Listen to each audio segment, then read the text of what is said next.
This is ClueCon Weekly, the official FreeSWITCH web show produced and broadcasted directly from FreeSWITCH. ClueCon Weekly features live updates from the FreeSWITCH developers and presentations from various pioneers of communications technology. ClueCon Weekly is brought to you by FreeSWITCH Solutions, the official consulting firm of the FreeSWITCH open source project. Get help from the experts. Visit freeswitch.com. ClueCon, the premier technology conference for telecom, WebRTC, IoT, and all things maker. ClueCon is held every year in Chicago, Illinois, and offers an all-day hackathon and 4 days of technology-rich presentations from developers around the world. Learn more at ClueCon.com or call 877-748-CLUE. All right, guys, welcome to ClueCon Weekly. Today is May the 31st, and today we'll have Alex Lee from Telnyx joining us. We're going to be talking about how those guys are using FreeSWITCH and containers and a whole bunch of other fun stuff over at Telnyx. So it'll be a real interesting technical discussion, so you guys stand by for that. Now, let's go over to Kathleen for the Week in Review.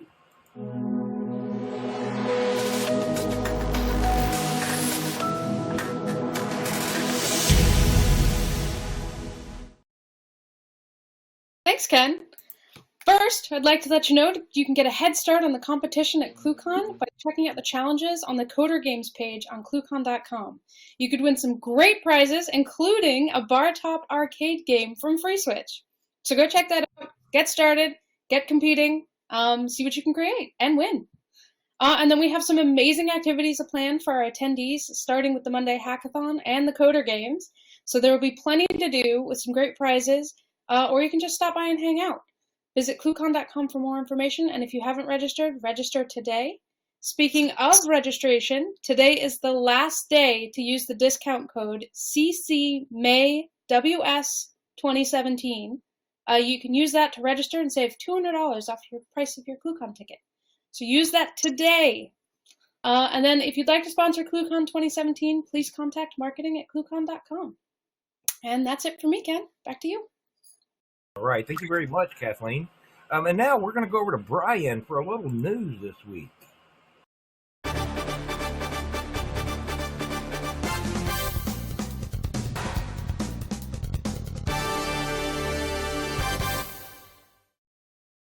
Thank you, Ken. This week, this past Monday, Allison Smith, Voice Gal on Twitter, had a birthday, and she just announced on email and Twitter that she's halfway through recording the additional sound set for FreeSWITCH in her voice. The GoFundMe link is below if you want to help us finish off that. We should have delivery of the sound files sometime this week or early next week. And be sure to tweet Voice Gal on Twitter. Happy birthday. In addition, I've got this wonderful little beauty. This is a prize for ClueCon 2017. So be sure to register so you have a chance to win. And you must be present to win. And what is that, Brian? This is a 13-inch MacBook Pro with a touch bar. It's laser engraved with the 2017 ClueCon logo. And that is a cool prize. And be sure to follow us on Twitter, at FreeSWITCH and at ClueCon, because we have tweeted pictures of this if you want a higher res version to look at. And those links will be below as well. All right, cool. Thank you very much, Brian. You're welcome. So this week on ClueCon Weekly, we're going to have Alex Lee. He's one of the engineers over at Telnyx. And he's going to be talking about a bunch of fun things that Telnyx has going on in FreeSWITCH and monitoring.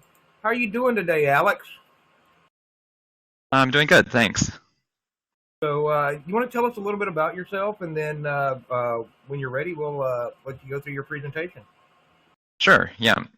So I'm one of the software engineers here at Telnyx, and I work on the telephony team. My main focus is writing microservices, primarily in Python, but also in Go. I've been doing this for about a year now at Telnyx, and relatively new to VoIP and telephony, but enjoying it a lot. Cool. So as far as microservices and stuff, you guys use a lot of that over there at Telnyx with FreeSWITCH? Definitely, yeah. So I'll mention some of this as I go through the presentation, but yeah, we use microservices throughout, and we rely heavily on FreeSWITCH. So yeah, I'll go into the details of that shortly. All right, cool. Go ahead, get started. All right, so let's see. So first of all, just a little bit about Telnyx. We are an internet-based carrier, and as I mentioned, we use we like to rely on open source components and do this in a microservices architecture. FreeSWITCH is at the core of what we do on the telephony front, and we also use Camelio pretty extensively. Let's see. So just to give you a sense of our network, here's a map that kind of gives an idea of some of the points of presence that we have in North America. And the primary ones in the United States, Chicago, Ashburn, and San Jose. And we have presence in Vancouver as well as in Toronto, which isn't shown here. Various planned expansions such as Miami, and then moving into South America and over to Asia. And we also have a presence in London. So the overall Telnyx architecture has been addressed in other presentations at ClueCon and in a previous ClueCon Weekly by one of our other engineers. So I'm just going to touch on what's relevant to the topic that I'm presenting today. And the goal for today is to talk about how we do monitoring of FreeSWITCH. So in each of the sites that we run, we have one or more FreeSWITCH instances handling phone calls. And so we need various ways to monitor what's happening with those FreeSWITCH instances and to keep track of various metrics and other things. So with the way that I describe our approach to this, obviously there are a lot of different ways of doing it. So this is just where we are at now. We're constantly iterating on what we have, and I'd be glad to hear any feedback, comments, anything, and questions related to this. So with the geographic distribution that we have of instances, the goal is to always find where the customer is located and anchor the call at a FreeSWITCH instance that is closest to them in terms of latency. So we calculate latencies based to the customer IPs that we know about from each site, and then when the calls come in, we route them accordingly. Let's see. Okay, so just to start out, to give a better context for how our monitoring works, I'm going to go over our microservices architecture. Here, we'll just run through some of the basic services that are running on a typical telephony server. So we use Docker extensively, so everything here is containerized. And I'll just go through some of the basic services. So to start out, these three services, Edge Proxy, Edge Router, and Registrar. Edge Proxy is a Camelio instance. It handles all of our SIP signaling, and for registrations, it'll pass those on to the registrar.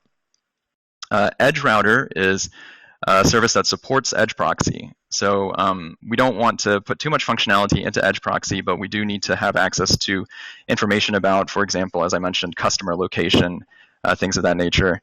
And so Edge Proxy will reach out to Edge Router when calls come in. It'll pass some of the call parameters, and Edge Router will make decisions about what needs to be done based on those parameters. So Edge Router can collect information from other services, from RabbitMQ, and it's a Python service that communicates with Edge Proxy through HTTP. In this next set of services here in green, so the back-to-back user agent, as I mentioned, is FreeSWITCH. And we have a dial plan service that sits alongside it. And the back-to-back user agent can then use the mod XML curl module to reach out to dial plan and get information about how the call should be processed. We also have a CDR processor service. This looks at the CDRs that are produced by FreeSWITCH and then sends them on to be analyzed and stored. So it will actually submit them to Kafka, and Kafka in turn will send them on to Cassandra. And both dial plan and CDR processor are also Python services. And then finally, moving on to this last set of services, we have FS metrics, usage monitoring, and call failure detection. So these three are all connected to the back-to-back user agent using the event socket. and they all monitor different things. I'll go into more details about what specifically they do in a moment, but just sort of as a basic description, FS Metrics is looking at overview of channels, keeping track of CPS, things like that. Usage monitoring is to track customer usage, so which calls are in progress. For customers with channel billing, it's important to know how many calls they have active globally so that we can see if they're reaching or exceeding their channel limits.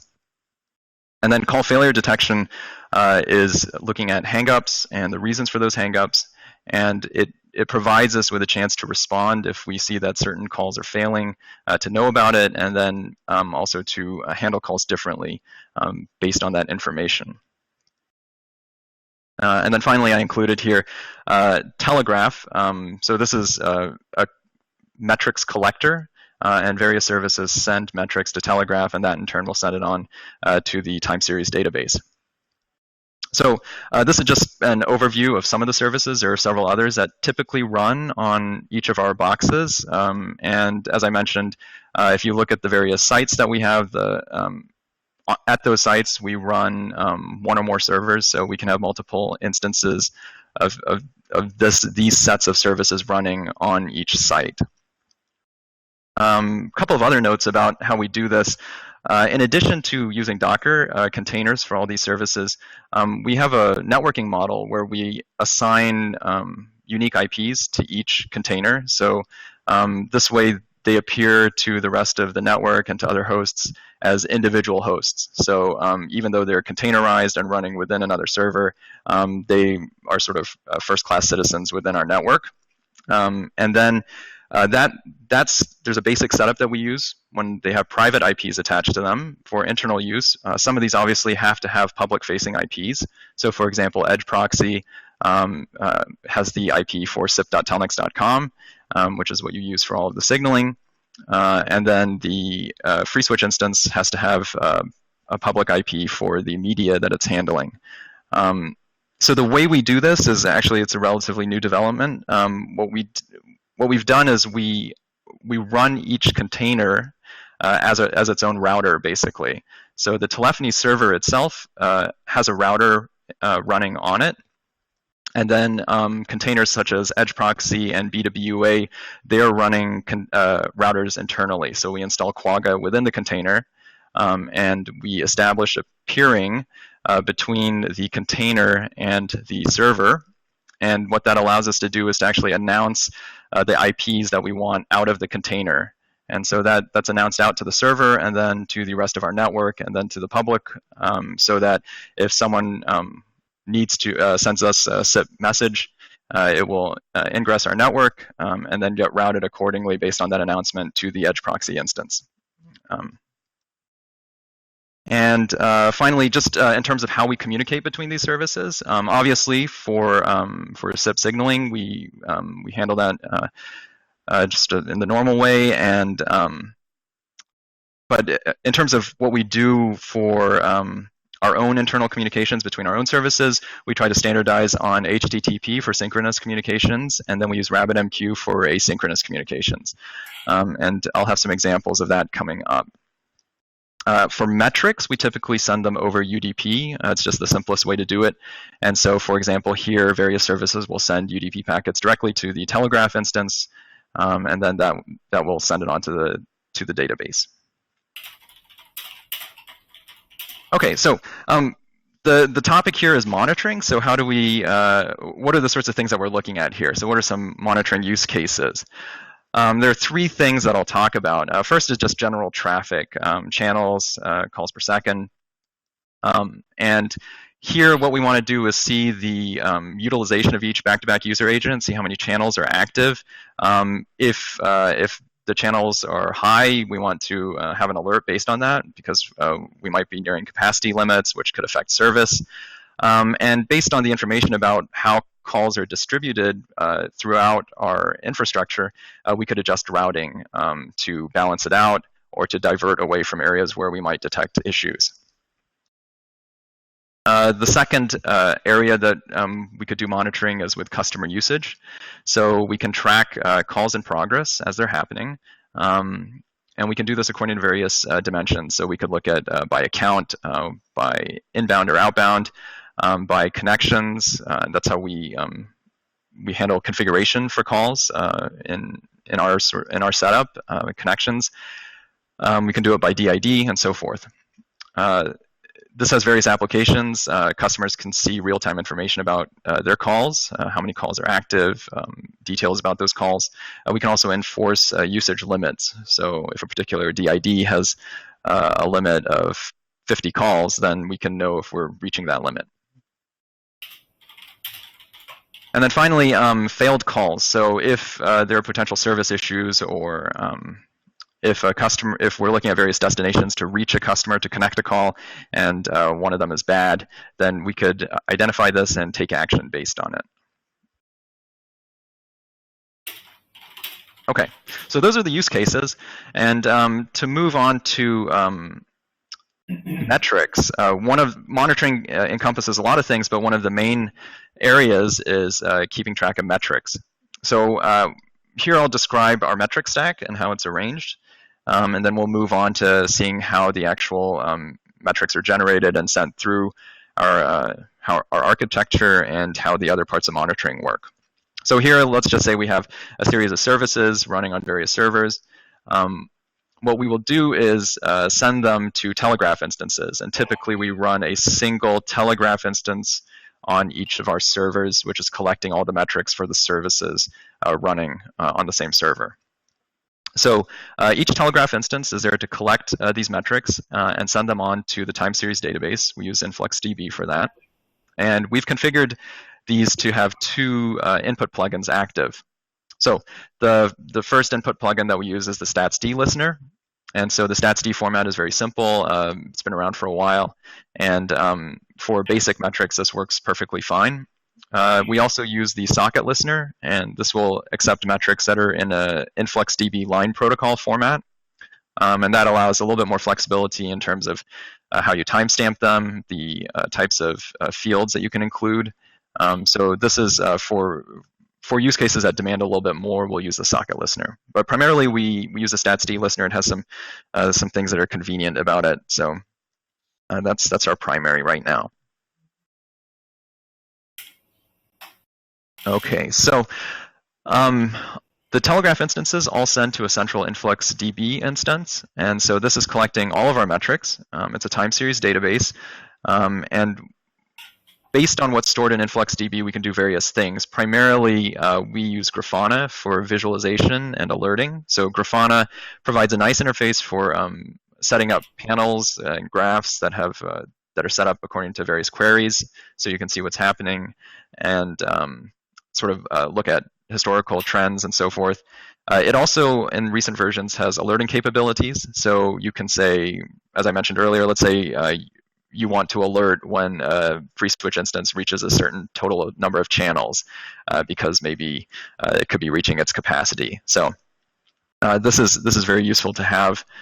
We have other alerting mechanisms built into our infrastructure, but oftentimes it's easiest to start off with adding something to Grafana.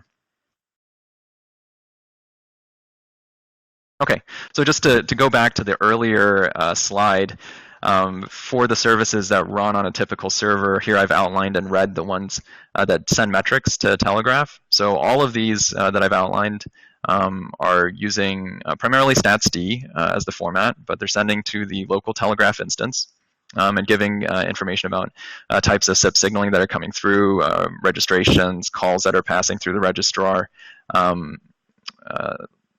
the way that Edge Router is routing calls, which sites it's sending calls to, so we can see the relative distribution of those. And then FS metrics, usage monitoring, call failure detection are all sending metrics based on what they are monitoring through the event socket.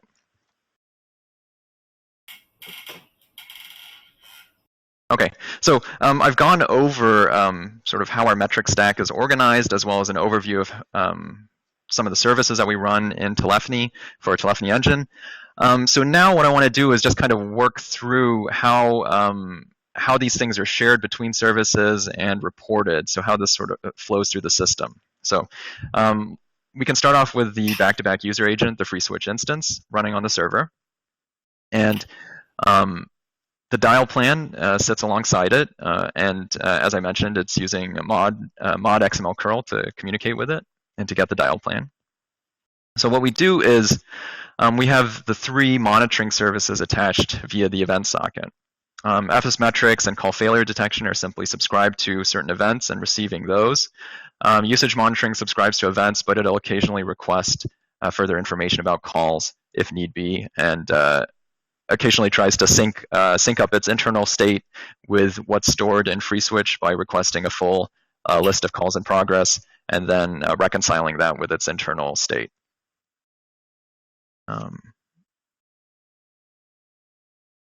Okay, so between dial plan and usage monitoring, there are also queries taking place. So when dial plan is deciding what to do about a particular call that's coming in, it can query usage monitoring to see what that customer's usage is. Could be on either leg of the call, what the usage is, and to take action accordingly. So dial plan will reach out to the local usage monitoring instance and say, hey, here are the call parties involved. Tell me a little bit more about what their current usage is. And that's done through an HTTP request. Call failure detection needs to send its information out to all dial plan instances and any other services that might care for that information. So it will actually publish the messages to our RabbitMQ cluster. And RabbitMQ in turn will send them to the queues that dial plan has set up. So these messages will get delivered to all of our dial plan instances globally, and they will all have the same picture of recent call failures that they can take action on. Finally, within the telephony server, we have the Telegraph instance, and statsd metrics are being sent from the 3 monitoring services here to that Telegraph instance. One of the things that's nice about the statsd plugin is that it handles aggregation for us. So we don't necessarily want to send every single data point from every instance of these services to Influx. So we rely on the statsd plugin to aggregate those and send them out every 10 seconds or so from Telegraph to InfluxDB. So Telegraph will periodically send those out to InfluxDB where they're stored. And then in our metric server, we run our Grafana instance. Various users will connect to Grafana and look at the dashboards there. Typically on our team, everyone has the dashboards up, and we also have them up on the walls in the office just to see what's going on.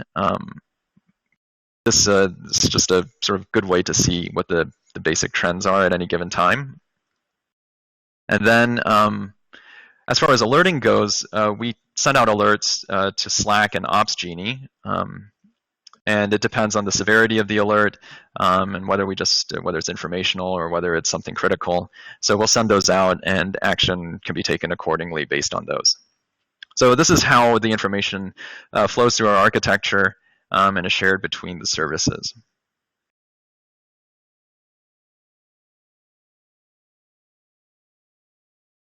Okay, so at this point, I'd like to go into a little more detail about the implementation of FS metrics and usage monitoring, just to give a better sense of how those are working. Hopefully it's fairly clear how they fit into the bigger picture, and now I'll talk a little bit more about the details.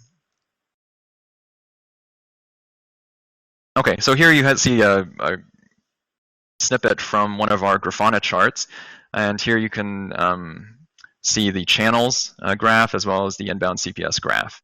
And the way that, well, you can see from the graph at the top, so if we look at the channels, we have pairs of back-to-back user agents running at various sites, and that's why you'll see the lines clustered together. So the load for incoming calls will be balanced between the two, and so they'll basically stay at close to the same number of channels active at any given time. The way that these metrics are generated is through the FS metrics service. It's a very, very small Python service, very simple. All it does is it attaches to the event socket. It subscribes to channel create, channel hang up events, as well as the heartbeat. And so it can use the heartbeat to figure out active channels at any given time when the heartbeat comes through. And it will submit that metric onto Telegraph. And then it can also give us information about channel hangup causes, which is useful to have. If you see those go up drastically, then you know that you might have a problem. The Python script is running with Twisted. So typically with our Python services, we use asynchronous frameworks. The older ones tend to run Twisted. The newer ones run async IO.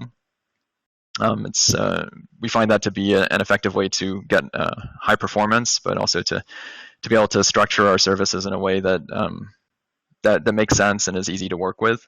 Let's see. So with this kind of data coming through, some of the things that we can do with it are we can make anchoring decisions. So here we've just, what you're seeing in this graph is anchoring that's based purely on customer latency. So when a customer sets up a connection that uses IP authentication, IP-based authentication, then we'll have a record of which IPs they're using. And so we can use those to ping them in various ways and figure out the latency from each of our sites to that IP. If customers are using a credential authentication connection, then when they register with us, we'll keep track of the IP that they used when they registered, and then we will start checking the latency to those IPs. The service that does the pinging will then send the information over RabbitMQ to all of the edge router services. And so what they can do then is when the call comes in, it'll know which IP is involved in the call, and it will route the call accordingly to the site that has the least latency. It's a little more complicated for an origination call where we've got a origination vendor coming in. And what we'll do then is we'll actually look at the destination, the dialed number, and determine where the call is going to end up going, which IP, and then we will anchor the call based on that. So our strategy right now is always to anchor as close to the customer as possible. What that means, though, is that when you look at these channels here, they're not balanced out, obviously. So the site that has the yellow and the green, the two B2B there are taking the most traffic because our determination says that this is the best site for most of our customers. If we wanted to, though, we could balance these out more. You could adjust routing dynamically based on the numbers that you see here, so that lesser sites with less utilization will see more calls, and sites with higher utilization could see less calls. But if there are no other capacity issues, then obviously we want to route based on latency. Another thing that we have is customers can also set an override if they like. So there are some customers who choose to say always anchor in San Jose, and they can do that as well. Edge router will act on that and will ignore the latency calculations. Okay, so let's move on to usage monitoring. So here's another graph. The top two graphs, HTTP requests and HTTP response times, these are pretty standard for all of our services. Any service that exposes an HTTP interface will send metrics on all requests coming in. So you'll see metrics for how long the request took to be processed and for a reply to be sent back to the client. What was the path? What was the method used, whether it's a get, post, put, patch, or what have you. And then this lets us see if we have any issues with services causing lag through the system, and also having a view of which other services are depending on a particular service. So that's what these two panels are providing. Usage monitoring runs pretty fast. It's implemented in Go, and typically the response times are a couple of milliseconds, or less than 1 millisecond for the requests that come in. In the bottom two panels, you can see the BWA estimated calls. That's the same information that we saw in the previous graph. So this is coming from FS metrics, and I've put that there to compare against what usage monitoring sees. So usage monitoring will take here. You can see more lines because it's separating out the inbound versus the outbound channels from FreeSWITCH, but they all add up to the same thing basically. So this is the kind of overview data that we get from usage monitoring. You can see that there are several instances running, and they all get added up at the bottom there. So how does this service actually work? So as I mentioned, it's written in Go, and it uses the event socket. So we have one usage monitoring instance attached to each FreeSWITCH instance.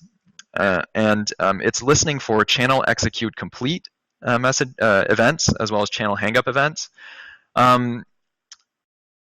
Here, we look at the channel execute complete because it has further information that we want. For example, we want things like the user IDs and connection IDs for the call parties. And I'll talk a little bit now about how we actually get that information from dial plan through FreeSWITCH and to usage monitoring. So here I've just excerpted a couple of lines out of a sample dial plan that I put together. So dial plan will determine the call parties when the call comes in, and it will insert this user data variable. And the value of this variable is JSON. Here you can see that it's escaped, so that's why it looks a little messy, but it's just JSON, and it tells about information about the call parties involved. And then here at the bottom, you can see what the payload looks like if we clean it up a bit and format it. So it's divided into the termination and origination sections, and then you can see various bits of user data, who's involved in the call, and which connection ID, outbound profile ID are being used on the termination end, and then which DID is being called, the connection for it, on the origination side. So what happens is, this was the way that we worked it out, that worked for our needs. We wanted to see this information as soon as possible. So this is added to the dial plan, and as FreeSWITCH processes the dial plan, it emits these channel execute events. We put in the second variable that you can see at the top in the dial plan excerpt. So there's first the setting of the variable, and then there's another variable that says planned equals true. We filter on that so that as the dial plan is being processed, we don't get all the previous events, but we just get the events after this user data variable has been set. Usage monitoring then analyzes that user data and keeps track of it internally. And obviously, when the hangups take place, usage monitoring can discard the records that it has.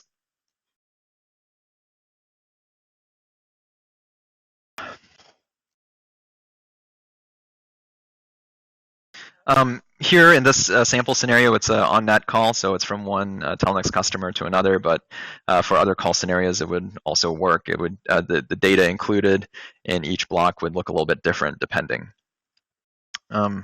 So one further aspect of usage monitoring is how is this information shared so that dial plan gets a global picture of things. So for example, let me just jump back to here. So here you can see that dial plan is querying usage monitoring, but this is just a single usage monitoring instance. The problem here is that we have multiple of them distributed throughout the world. And so what we need to do is have each usage monitoring have access to the global usage, not just the usage at the local B2B UA. So I'll finish up by talking a little bit about how we are implementing that right now. So here's a simplified picture. Let's say we have 4 B2B UAs. They may be geographically spread out. And as always, we have our dial plan sitting next to it so that they can respond to requests for how to configure and set up the calls. And we attach our usage monitoring instances to each B2B UA through the event socket. So each cluster of 3 services is running on a single server each, and usage monitoring has a picture of the local usage at the B2B UA to which it is connected. So the next step is to actually share this information between our usage monitoring instances. So the simplest strategy here would be to have each instance reach out to the others. We're able to know which ones are running because everything, all of our services register with console. So you can do a lookup against the local console agent to see which services are out there, and then you can pull them regularly for the latest usage information. This creates a lot of requests, as you might imagine, and there's a little bit of lag time involved, but we can generally get data that's within a couple of seconds. It's up to date within a couple of seconds. One of the limitations here is this wouldn't scale out as we added more and more sites, but actually I've simplified things here. Internally, usage monitoring is divided into two separate processes. So it's got a usage collector as well as a usage monitor. The collector is the part that actually connects to the B2B UA and reads the events off the event socket. And so the collector knows about the local usage.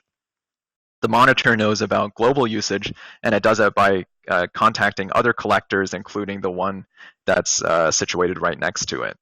We'll eventually decouple these so that we will have a smaller number of monitors running.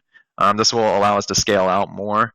We may need to think of something better down the road, but the idea right now, at least as I've been thinking about it, is to run the monitors, just a handful of them regionally situated so that the dial plans can reach them in good time without too much latency.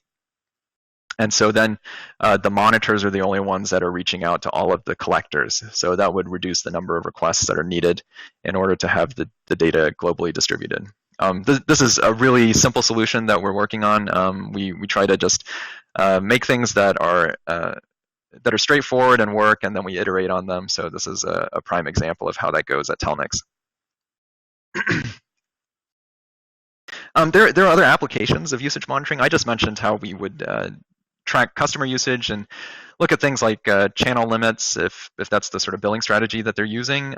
But you could do things like you could rate calls in progress, because we would have records of those. And then we do provide customers with their sort of overall call stats. What we would like to do is give customers insight into the calls as they're happening, so they could get a list of active calls at any given time. So there are a lot of applications of this, and it's very flexible because using the mechanism that I outlined in the previous slide, we can just have dial plans submit anything that needs to be submitted into the event, which usage monitoring then picks up. Okay, so just in conclusion, I've put some links here. So as I mentioned, we use Telegraph and InfluxDB. These are part of the TIC stack that's produced by Influx Data. It's great open source software, works really well. We've had very good experience using these pieces of software. For the visualization and alerting, I mentioned that we use Grafana. Influx actually has their own visualization and alerting tools, Chronograph and Capacitor. And we're starting to look at those to see whether they may be useful for our needs, but so far we found Grafana to be quite helpful. And then finally, just as I mentioned, we really enjoy using FreeSWITCH here at Telnyx. Working with the event socket, for example, for the things that I've talked about is really handy. There's a lot of powerful things that it can do and enable. So that's been a great experience. Yeah, that's basically it. If there are any questions about anything I've discussed, I'd be happy to respond. Yeah, we have a couple of questions. The first one, do you use any libraries for the event socket part, or do you implement your own? So the way of communicating with the event socket is very simple and straightforward. Thankfully, we do use libraries. There are a lot of options out there. So the services that we're connecting with use Python and Go. The Go library, we were using one in-house for a while, and then I adapted one that's available for those services. And then for Python, there's a library that we're using. I actually don't remember off the top of my head right now which specific ones those are. But yeah, fortunately, there are a lot of client libraries available. Okay, cool. And then what was one of the strengths of using FreeSWITCH in your network? One of the strengths of using FreeSWITCH in our network. I think that it's, at least from my perspective as someone who develops the support services around it, I like the flexibility of the various interfaces that are given. So, mod XML curl is very useful for dividing up the task between FreeSWITCH and dial plan so that the configuration can be stored and handled by dial plan completely. the event socket, as I mentioned, is a huge benefit. There's just a lot that you can do with it. So at least from the things that I've worked on, those are the major benefits. Excellent. Any other alternatives you considered before choosing Telegraph? Actually, the decision to use Telegraph predated my time at Telnyx, so it's just been what we've had, and it's been working well. So down the road, we may evaluate other options, but this is working really well for our needs. I like how it has such a wide range of input and output plugins, and some of the new features like being able to write your own aggregators and processors, these look really promising. And so I think we may eventually move off of the statsd service plugin that I mentioned, and what we'll do is probably have our own aggregators to do a lot of that functionality while giving us more of the flexibility that you get when you use the influx line protocol, like having multiple fields, for example. Neat. And then someone asks, what tool did you use to make these slides? Oh, I just use Google Apps, so it's pretty easy to work with. So that's just the easiest thing. Cool. Yeah. Cool. All right. So anything else, Alex, that you may have left out today? Actually, one thing that I was just reminded of is when it comes to actually submitting metrics from the services, fortunately, the formats are super simple. So for Python and Go, we just wrote really small libraries in-house to do these things. It's really a matter of just taking the data and putting it all together in a line and escaping it properly. But it's really nice when things are designed in such a simple and transparent way. You can also just, like, if you need to check that something's being done right, you can do a trace and just look right at the packets, and it's pretty easy to do it that way. Now, I noticed there that you got, in your Dolphin example, the JSON. Do you guys pretty much use JSON for all the data passing? Right. So as I mentioned, we standardized on HTTP for synchronous communications and RabbitMQ for asynchronous, and then the payload is almost always JSON. So unless we have to do something different, for example, XML for the dial plan, we'll always use JSON. This it gives us flexibility.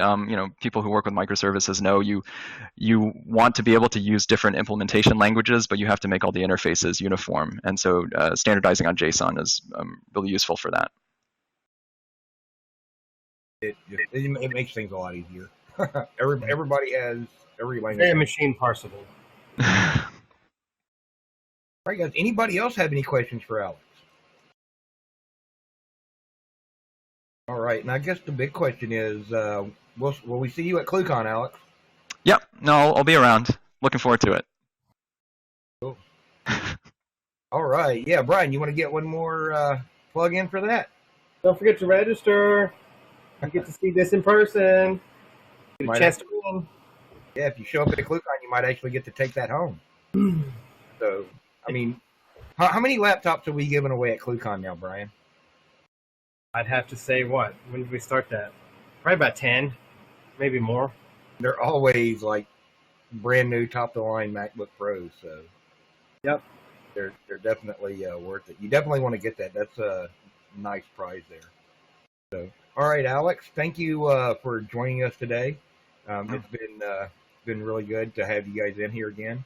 And so you guys go check them out, telnyx.com. A lot of the links that Alex has posted or talked about today will be posted down below the video in the notes, along with links for other things like Allison's sound prompt and all kinds of fun stuff coming up for ClueCon this year. We've got one more question, maybe? No, and Stefan says, thanks for answering all his questions, Alex. We greatly appreciate it. So, all right, guys, we'll be back here next week with some more fun stuff. So you guys check the schedule on that. Follow us on Twitter and Facebook, because Kathleen will post the schedule and everything that's coming up there. And don't forget, go to ClueCon.com and get registered. All right, guys, we'll see you next week. Thank you.